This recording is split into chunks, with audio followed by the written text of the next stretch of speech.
podcast of the Emergency Podcast System. Had this been a real podcast, you would leave edified and entertained. Hey there, welcome to the Emergency Podcast System. I'm your host, Pete Cantillon, and today I want to talk to you a bit about aging, or more specifically, how are we supposed to feel as we age?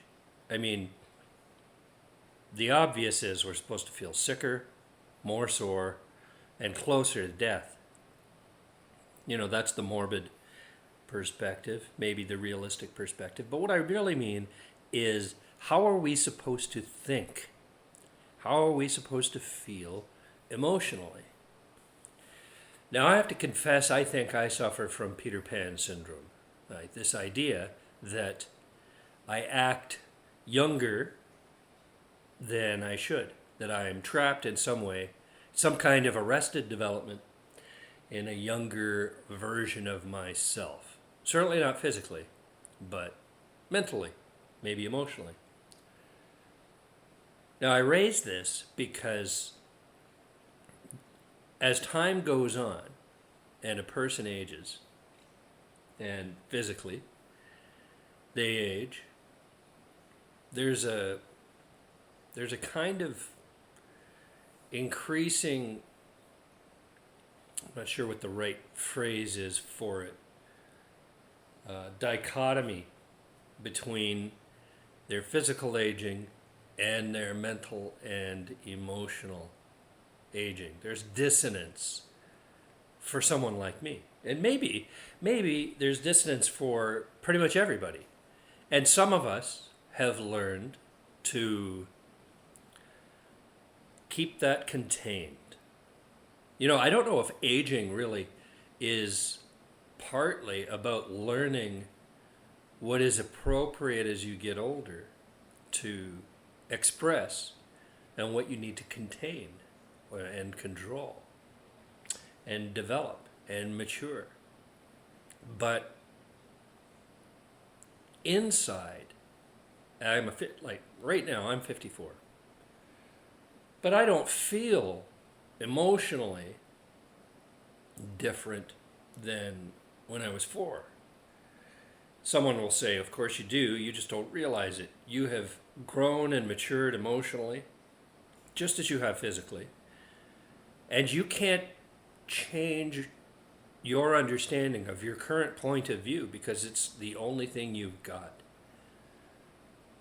You look at everything through the lens of the mind that you have right now. And that mind has grown and matured. So you cannot look back and see or understand anything with the eyes of that 4-year-old. Maybe that's true. I don't know. But when I look back, I look at the things I enjoyed. I look at the things that gave me pleasure. And I think to myself, these are things that still give me pleasure. These are things that I would still enjoy. Climbing a tree, for instance, climbing anything, I would still enjoy. That passion for going into the place that is off limits. For instance, going into a factory over the weekend when I was 11 or 12 years old, when nobody was working there, and exploring. I still have that. I also have a recognition that I could be charged with trespassing and that there could be serious financial and or freedom consequences if I were to do such a thing. So I don't. So maybe that's the distinction that I'm trying to better understand between being an adult and being a child, and the emotional difference between the two. You don't lose the things you were passionate about when you were growing up just because you've grown up. You just learn how to control them. You learn how to express them, when to express them, what's appropriate, what isn't appropriate. I don't even want to get into how we define appropriate versus inappropriate because it's highly cultural and not necessarily physical or biological from an imperative perspective. I mean, maybe there are roots of it, depending upon what we're talking about. But ultimately, it still bothers me that I have these childlike interests, or maybe let's put it another way. I'm still interested in a lot of the same stuff that I was when I was a kid. I love comic books. I love the movies. I love toys. I love the exploration. I love the climbing, and all those things. But now I'm an adult, and it's weird. When you see a 10 or 11-year-old kid climbing a tree, nobody thinks twice. You see a 54-year-old man climbing a tree, unless he's climbing up to get a cat, something's off. So you don't do it. What you do is you buy a membership to your closest rock climbing facility, and you get your interest, take out your passions there. And our toys change as well. So we spend more money on them. But I don't think I'm too different from the average person. Although I want to talk a bit about aging mentally. Because we do age physically, and I see, and it concerns me as I age, I have seen again and again and again people who transition at some point in their lives who lose their mental youth and agility. And it's as if it happens overnight. They go into a cocoon as a young thinking, young feeling individual, and they come out the next day or the following week, and they are old. And everything changes. Physically, it feels like things accelerate for them as well, as an outsider looking in, when you see that mental age change. And I recognize that the mental expression of who we are is still biologically based. We're talking about a brain. A brain is an organ, a part of our bodies. It ages just like the rest of us. So obviously it makes sense that there are going to be signs of age, even in how we perceive ourselves, how we think. But it still bothers me. And I'm sure it bothers everyone else. Now, I called this aging, the Peter Pan syndrome and aging, because I do think that maybe I hang on to or cling to youth and youthful thinking more than I should. It hasn't really caused me any grief, but it has caused me to take time to pause and to think, what does aging look like? Is there appropriate aging? Is aging appropriate to the individual depending upon who they are, their cultural background, their biology, and circumstances that have contributed to that aging to one degree or another? You know, or is there just a code that you need to follow as you get older? Here in the West, for instance, you must become quieter, you must become more appropriate in your comments, you must become wise. Now, wisdom, it's hard for me. That's a philosophical term in a lot of instances. There's all kinds of definitions of it. But for me, frankly, aging is mostly about an accumulation of knowledge and experience. And wisdom is the application of that knowledge and experience towards your own betterment or the betterment of others and the improvement of yourself and others. Maybe we can just settle on that as basically a basic definition of the difference between knowledge and wisdom. And as we get older, we are supposed to be wiser. So I don't climb trees now at 54 years old, not because I don't want to climb a tree, and not really even because I think it would look weird. But maybe because if I fell out of that tree, which I know I could, because I've fallen out of trees before, the consequences to me now are pretty significant in comparison to when I was 11. That was a lot more rubbery, flexible, and unbreakable at 11 years old than I am now. I recently wrote a column for the newspaper, local newspaper here, the Winkler Morden Voice, talking a bit about an experience I had when I was younger. I think I was 12 years old, and friends of mine and I, on a summer day, discovered a very large storm drain in a field not far from where we lived. And it was accessible to us because the grate in front of it was slightly broken. So we went and gathered our equipment, rubber boots and flashlights, and explored without thought. Let's go in. Sure. Okay. So that was about the amount of thinking that went into it. We didn't think about germs. We didn't think about injury. We didn't think about being trapped. Any of that. And maybe that's part of youth. It's not so much a youthful desire to put ourselves into circumstances where we might die. It's more about that lack of accumulated knowledge that then gets translated into wisdom that says, you could get stuck down here, and if you don't tell anyone where you are, you could potentially be seriously injured or even die. This is the way I think now. But I feel like I've lost something as a result too. Certainly I've gained the ability to survive, but I've lost some spontaneity. And we went into there, and we explored the subterranean tunnels of Guelph, where I grew up, for hours, sometimes crawling on our bellies through very tight circumstances I would never fit into now, in the dark. And it was phenomenal. It was such a great time, like I still remember it. And we did all kinds of things like that as a kid. Things that were unwise, maybe. Things that we would not do now. Things that I would not do now, even though I would probably still enjoy them.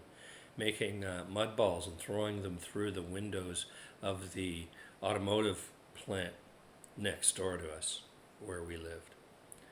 And getting in trouble because, of course, the next day, this was on the weekend, but the next day on Monday when they came in, and they found piles of busted mud all over the office floor and broken windows, all facing the backyard of the home next door. They knew, right? And it doesn't take a genius to figure out whether this was me and my friends or my sister. If you knew us, it would be easy to choose. So those were the kinds of things that I was doing, and I miss some of that. So I hold on to that youthful thinking, and I think I'm probably going to as long as I possibly can. And I don't think it's inappropriate, but I do think it sets me apart a bit, and at the risk of, or it puts me at risk of being perceived by my peers as someone who has not grown up.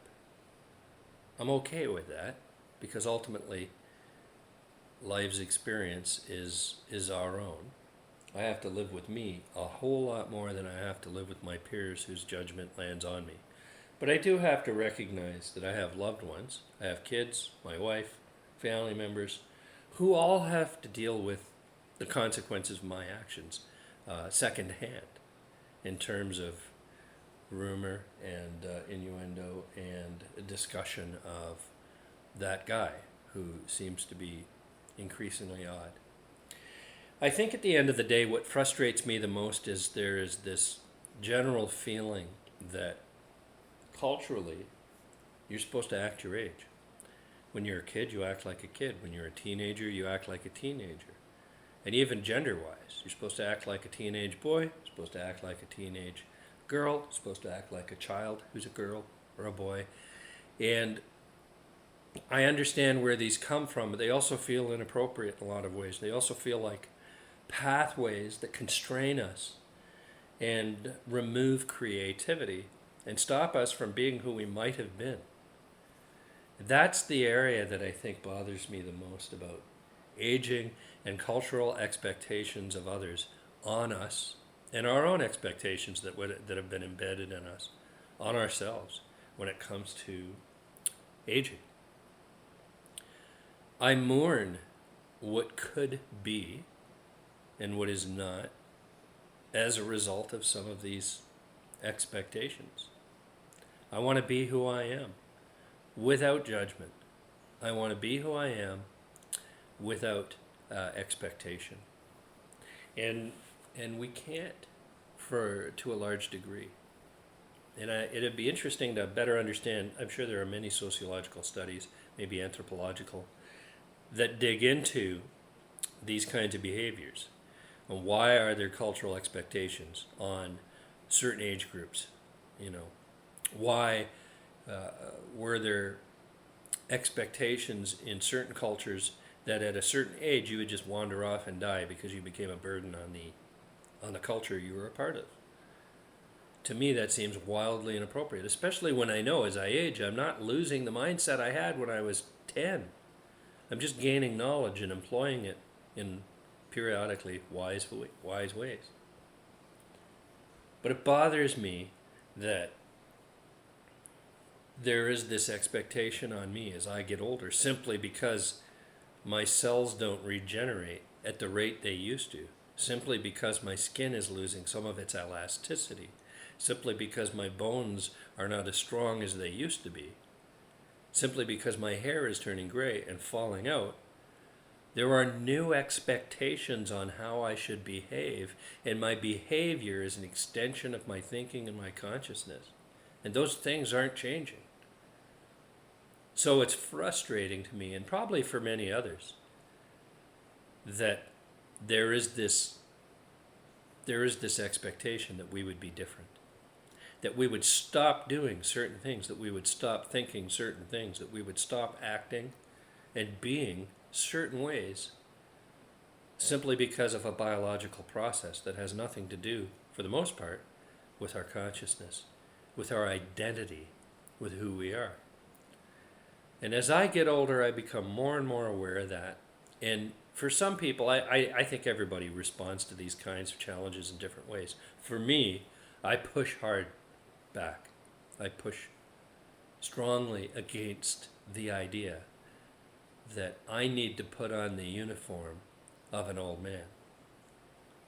And while my body might betray me, I hold on to the mind and the consciousness and the identity of who I am as a person without age, as long as I can. And I will enjoy the things I enjoy. I will play my video games until I can no longer play my video games.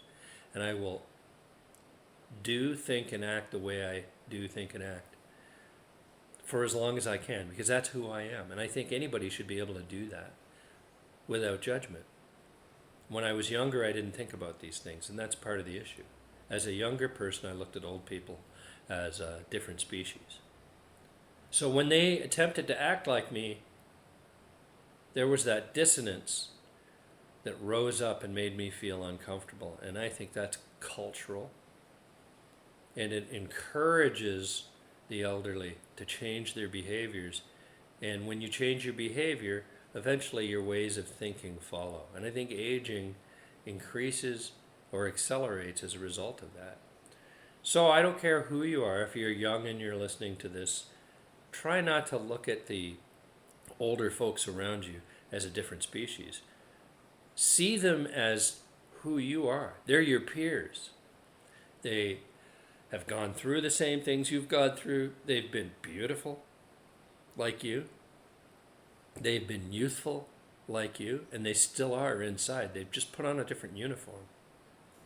Try to remember that. And for the elderly, remember who you were. Hold on to that. There's nothing wrong with hanging on to your youth, being youthful in thought. You may not be able to control your physical appearance, and that's okay. I mean, let's face it, we change. There are certain things we should accept. You have a lot of money, maybe you'll get plastic surgery, etc. I have opinions about that. I'm not so fond of it. If I go bald, I'll just shave my head. I'm not going to get a toupee. I mean, there's certain things. That's just me. That's who I am. Everybody's different. I don't judge you if you decide to pursue physical youth for as long as possible. Go ahead if you've got the money and the means. I'm just saying, do what you can to hold on to that perception of yourself as whoever you see yourself. And try not to allow externals to drive who you are. Try to allow your own sense of identity to define yourself and your actions. Don't hurt anyone, but be who you are, youthful or not. And that's who I'm going to be for as long as I can be. Anyways, thanks for listening. You've been listening to the Emergency Podcast System. We now return you to your regularly scheduled program.